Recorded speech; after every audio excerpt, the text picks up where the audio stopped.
Good morning, my Real News Midday TV family. Thank you so much for tuning in this morning for another news update for Saturday, September 6, 2025. And I'm wishing for everyone a wonderful and a productive day. And in the news this morning, Constable freed after $400,000 mediation settlement in unlawful wounding case. A police constable was on Monday freed of an unlawful wounding charge after successful mediation, which led to him paying the complainant, a district constable, $400,000. Constable Ricardo Frey was also freed from a malicious destruction of property charge arising from the same incident.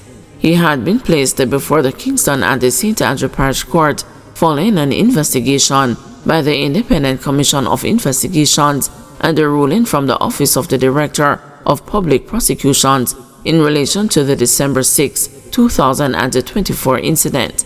At their first court appearance, the concerned parties agreed to explore dispute resolution by way of mediation.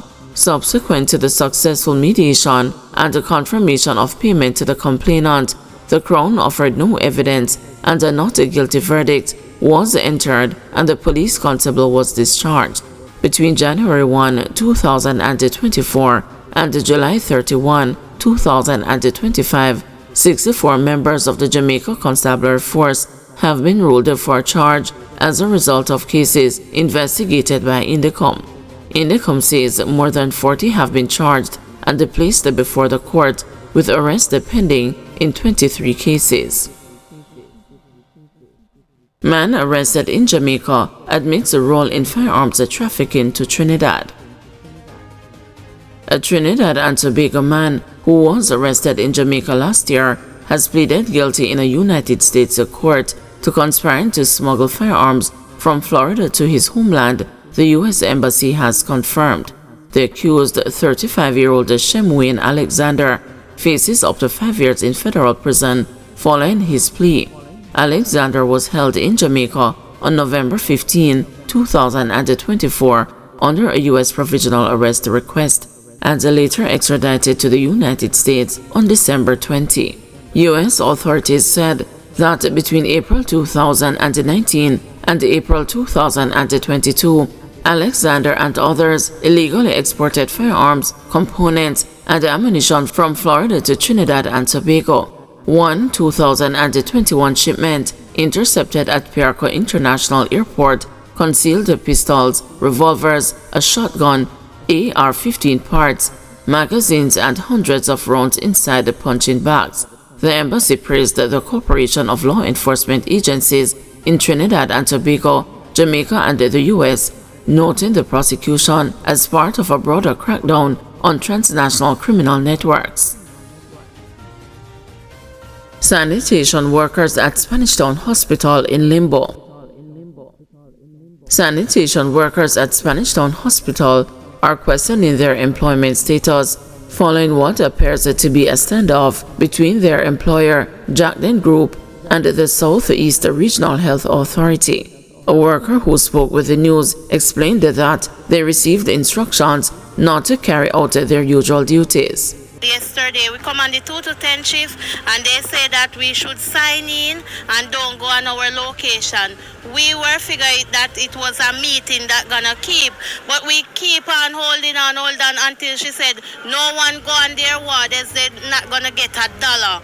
If we go on reward, we're not gonna get pay. We can go and have our lunch and do, but don't go on the ward, and then and at 10 o'clock we must come and sign out to get our pay. Today we come is the same thing. The security said we must not come in on the compound because they then terminate their contract. That's what they said. Jackden Company Secretary Anserd Williams said that the issue stems from challenges with the contract offered to the company by the Southeast Regional Health Authority, particularly in relation to later payments. Mr. Williams said the company and Sarah had initially agreed to an interest rate of 1.5% on late payments. We negotiated on that matter. They accepted and proffered a 1.5% interest, which Subsequently, they withdrew and said that the interest for late payment would be 0%. I said to Mr. Brown, since the matter has to go back to cabinet, as you said, let us in the interim, we are prepared to operate on purchase orders. To date, he has not responded to that request to produce any purchase order. So our instruction to our workers, report to work because we have an obligation to you. But we're not going to provide the service. We are prepared to pay the workers because it's not their doing, but we are not providing the service. Jamaican woman gets a 6-month sentence for illegally re-entering U.S. A Jamaican national was on Wednesday sentenced in federal court in Boston for illegally re-entering the United States after deportation. Tanya James, 53, was sentenced to 6 months in prison. In July, James pleaded guilty to 1 count of unlawful re-entry of a deported alien. She was indicted by a federal grand jury in June. In 2003, she was convicted of possession of cocaine base with intent to distribute and the distribution of cocaine base. She was ordered removed from the U.S. and deported to Jamaica in 2004. In 2011, James was again ordered removed from the U.S. and deported to Jamaica in 2012. But she re-entered the country, and in March last year, James was charged with motor vehicle offenses. On or about May 12 this year, she was taken into custody by immigration officials after she was found to be in the United States without having received permission to re-enter. Fire leaves 11 homeless days before full return to classrooms. A large daytime inferno, believed to have started as an act of arson, has left 8 adults and 3 children homeless at Fitzgerald Avenue in Maxfield, St. Andrew on Friday, just the days before the full resumption of school. The police and the fire brigade are probing the incident that occurred shortly after noon. According to the JFB, 1 firefighter was injured and the damage has been estimated at $3.5 million. The news understands that 2 houses and a bar were ravaged by the blaze. One house light first and the others catch fire in no time. People them say it's a girl that live in one of the house lighted because of domestic dispute. Some say them see her leave the premises and then smoke. Her man used to live there, but from where they him not in the community, a resident told the news. When the news arrived in the community, residents were up and about searching for water to try to extinguish the blaze. No water in the pipes, it's like a disaster waiting to happen. The youth them get drums and throw water. All know the fire truck no reach and the fire spread.